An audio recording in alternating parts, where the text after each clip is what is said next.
E aí galera, beleza? Bom, hoje eu vou responder uma pergunta do grupo aí, que foi da Daiane Tavares, que foi uma pergunta bem interessante, que ela perguntou em resumo o que a gente pode omitir de informações do nosso currículo ou durante a entrevista. Então isso aí é legal porque nem tudo você é obrigado a dizer no currículo e na entrevista de emprego, beleza? Então vamos separar basicamente em dois blocos. O que a gente não precisa dizer no nosso currículo e o que a gente não precisa dizer na entrevista. Bom, no currículo, basicamente, eu já vi alguns currículos, algumas pessoas que colocam o período em que trabalharam na empresa, por exemplo, março de 2011 a abril de 2015, né?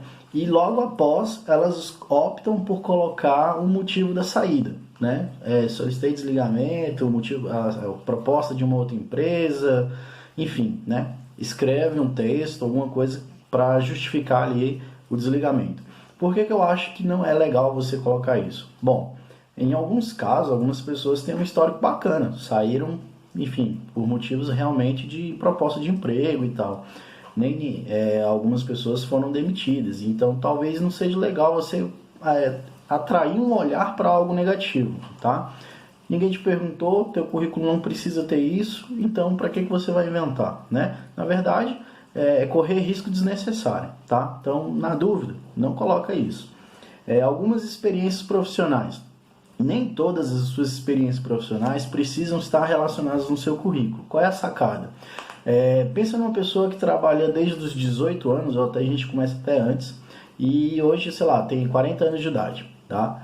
E trabalhou, em 15, 30 empresas. Então, assim, não tem necessidade de você colocar no seu currículo todas as suas experiências profissionais, tá? Ainda mais se você for fazer no padrão certo, que é o título, o tempo que você ficou, o cargo e uma descrição das suas atividades. Seu currículo vai ficar imenso. Hoje, o padrão ideal de um currículo bom é de uma página. Se você for um profissional de alta complexidade, 2 páginas, tá? Passou disso, você não está conseguindo filtrar ou ser objetivo o suficiente, beleza? Então, são esses 2 tópicos. E outra coisa que você pode estar omitindo do seu currículo, e aí, cara, eu tenho uma polêmica grande aí nesse tema, eu vou até pedir a opinião dos colegas de RH que estão aqui no grupo. Em relação à escolaridade. Bem, veja bem, não é esconder a tua escolaridade, mas existem hoje muitos profissionais que estão diminuindo a sua escolaridade para não serem eliminados no processo de seleção. Eu vou dar um exemplo. Às vezes o cara está concorrendo para uma vaga de auxiliar administrativo e o cara já tem 2 graduações, 2 pós, um MBA, e isso tem afastado ele da empresa. Ele tem percebido que os recrutadores ficam receosos porque ele tem um alto nível de escolaridade e que ele pode se frustrar pelo fato de o cargo ser um cargo iniciante na empresa, né? Ou seja, o cara está num patamar de cargo de analista ou coordenador para cima. E aí o que algumas pessoas fazem? Elas omitem parte da formação acadêmica para deixar o currículo um pouco mais simples, mais iniciante e assim ter mais chance de competir no mercado. Galera, aí você pergunta, Bruno, faço isso? Gente, é complicado, isso é muito de mercado. A gente está vivendo uma crise de emprego sem precedentes no Brasil. Estamos começando a patinar ainda, não é nem andar, a gente está patinando ainda, tentando engatinhar isso, sair da lama. Então, assim, toda estratégia que possa te ajudar, eu considero que ela pode ser bem-vinda. Qual é o risco aí? O risco é que você, durante a entrevista, pode se atrapalhar. Se o seu currículo diz uma coisa e na entrevista você diz outra, você pode entrar em convergência e isso aí não... em divergência, né, perdão. E não vai ser legal para você, tá? Então, tomar cuidado com isso, beleza? O resto são tópicos assim, por exemplo, foto, a gente já falou aqui no grupo. Você pode colocar foto, não é obrigatório, você pode tirar. Pretensão salarial. Se não te perguntarem no anúncio da vaga, ou seja, não está escrito no anúncio, enviar currículo com pretensão, não coloca. Você não vai correr o risco de ser eliminado por uma interpretação errada, tá? Uma coisa que não é obrigatório, referências profissionais, tá? Não é obrigatório estar no currículo, mas eu recomendo se você tem um bom histórico, tá? Então, pessoas que trabalharam nas empresas, né, com cargos bacanas e que tem uma referência, ou seja, o gestor que você trabalhava poderia falar bem de você, eu acho super válido você colocar assim as referências profissionais. Isso dá um peso e uma validade maior no seu currículo. Agora, se tu passou por empresas, teve uma atuação um pouco meio apagada ou até conturbada, enfim, acredita que a tua relação com o teu gestor não era das melhores, não precisa colocar referências profissionais no seu currículo, beleza? Esses são alguns pontos do currículo que eu anotei aqui, eu tô olhando para cá porque eu tenho minha cola aqui para passar para vocês. Na entrevista, galera, o que eu destaquei? Bom, essa questão é uma pergunta muito feita pelos recrutadores. Por que você saiu da última empresa, né? Enfim, das empresas que você saiu? Tem que ter muito cuidado ao responder essa pergunta, tá? A resposta mais escutada e mais aceita também é redução de quadro, tá? Enfim, é uma coisa que é tipo uma resposta meio que, ok, não quero falar sobre o assunto. Então tem que ter o cuidado na forma que você explica. Você tem que explorar um pouco mais essa resposta e dar a entender que realmente ou foi uma redução de quadro, não tem problema você explicar para o recrutador, eu tinha outras ambições, estava buscando outras oportunidades no mercado, enfim. O problema é quando a pessoa fala assim, eu pedi conta da empresa para um novo desafio. Tá, aí você saiu em março do ano de 2010 e a próxima experiência foi em agosto de 2011. Você ficou um tempão parado. Então, que desafio é esse? Aí você vai ter que se virar para explicar, entende? Então, assim, é a famosa você vai dando corda, a pessoa se enforca. Tem que ter esse cuidado. Então, se você tiver tido uma saída conturbada de alguma empresa, o que você tem que fazer? Ensaiar uma forma de responder a tua saída dessa organização. Exemplo, pior situação possível, foi demitido por justa causa, tá? Por que você saiu dessa última empresa, né, a empresa X? Olha, a gente tinha algumas divergências, eu já não estava tão satisfeito com o meu trabalho, optei por buscar outras oportunidades no mercado e naquele momento eu achei que era mais pertinente eu pedir desligamento da empresa, enfim. Tô mentindo? Tô, mas quem é que vai falar na entrevista que foi desligado por justa causa, tá? Algumas empresas, elas ligam nas empresas anteriores, alguns recrutadores, e fazem um levantamento de histórico, né, a referência.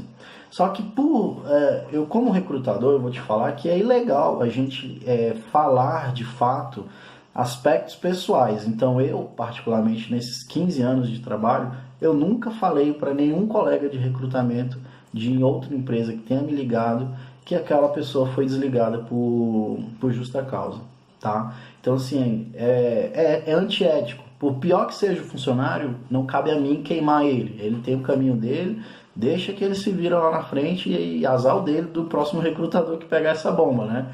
Mas, enfim, não falo, tá? Em relação a essa questão. E, obviamente, que você não vai falar. Então, não é legal falar que você foi desligado por justa causa. Não é legal você falar que entrou com processo com a empresa. Não é legal você falar que teve qualquer tipo de processo, mesmo que tenha sido pessoal. Exemplo, eu movi um processo contra o meu gestor por assédio. Cara, beleza, é um assunto pessoal, você pode ter tido seus motivos, pode ter tido razão e realmente, de fato, a gente tem que correr atrás dos nossos direitos. Mas trazer isso para o ambiente de entrevista não é legal, tá? Isso não fica uma marca boa, não causa uma boa impressão, tá? Em relação a isso. Então, por mais específico que seja, ou que você tenha condições de estar ali dando detalhes, não é legal você estar trazendo isso para a entrevista. Então, evite comentar esse tipo de tópicos durante a entrevista, tá? Problemas com parceiros, com colegas, como é que era o clima organizacional, trabalho em equipe. Gente, é incrível, eu vou falar isso para você porque eu já ouvi de gente na entrevista de emprego. Como é que era trabalhar na tua empresa? Era bom e tal, tinha as atividades. Só de vez em quando que meu chefe pegava no meu pé, o cara era um chato, e aí a pessoa começa a falar do chefe dele na entrevista, ele não percebe, é tão natural que o recrutador, qual é o objetivo dele? Ele vai te deixar à vontade, o mais à vontade possível. Essas entrevistas são as mais perigosas. Quanto mais à vontade você tiver na entrevista, maior a chance de você cometer um erro e soltar alguma informação que você não deveria. Por quê? Porque você está tão à vontade, a conversa está fluindo no sentido de amizade, de bate-papo, e aí você vai lá e fala alguma coisa que não deveria, tá? Então esse é o lance. Tomar cuidado, não falar que você teve problemas de relacionamento, que você não se dava bem com algum gestor ou até um colega de trabalho, não se deve falar isso durante a entrevista, tá? Outra coisa, tem gente que fala, eu não entendo até hoje porque que algumas pessoas trazem para mim essa informação. No decorrer da entrevista, eu não sei como, surge o assunto, a pessoa fala assim, é porque eu fiquei afastado durante tanto tempo. E cara, você ficou afastado durante tanto tempo na empresa? Afastamento e trabalho são palavras que não combinam, tá? Porque, eu fiz uma cirurgia. Você fez uma cirurgia, você ficou quanto tempo afastado? Então, assim, como é que é o seu estado de saúde? Será que se você entrar aqui na empresa, você também não vai fazer uma cirurgia e ficar lá 3, 4 meses afastado? Então, assim, dependendo dessa cirurgia, desse tipo de afastamento, pode vir a ter um acompanhamento, né, um desdobramento de consultas, exames, o que pode dar a impressão para o seu gestor que você vai precisar se ausentar, que você é um funcionário que tem um alto risco de ausências por atestados, por exames, né, dependendo da sua necessidade. Galera, eu não estou dizendo que se você tem um caso clínico necessário, sim, você tem que informar porque a empresa tem que saber, é óbvio. Mas tem uma galera que fala umas coisas assim, porque eu quebrei o pé jogando futebol no fim de semana, eu fiquei 3 meses afastado, por isso que eu fui demitido. Então, assim, é um nível de informação totalmente desnecessário, tá? Então, tome cuidado para falar essas questões de afastamento, cirurgias, coisas que possa gerar um aspecto negativo durante a entrevista. Cara, basicamente, então, são esses pontos que eu destacaria hoje para você evitar durante a entrevista. Falar mal da tua empresa, falar por que você saiu, sendo que o motivo que te levou a sair não é tão legal. Você vai ter que achar uma forma diferente de responder isso. Falar de problemas de saúde que você teve anterior. Se você está curado, se você está zerado, não traz isso para dentro da entrevista. Não só levanta uma suspeita desnecessária. Questão de processo trabalhista, porque eu tive que entrar na justiça contra a empresa por causa disso e tal. Por pior que seja a empresa, não traga isso para dentro da entrevista. Tudo que você trouxer de forma negativa para o contexto de uma entrevista de emprego pode e deve te prejudicar, beleza? Espero ter ajudado aí, Daiane, respondido a tua dúvida, tá? Se ficou ainda algum ponto, se vocês quiserem debater ou discordarem, coloca aí nos comentários as perguntas, né? Vamos puxar um debate em relação a esse vídeo aqui que vocês assistiram, beleza? Então, um abraço, até mais, falou, tchau, tchau!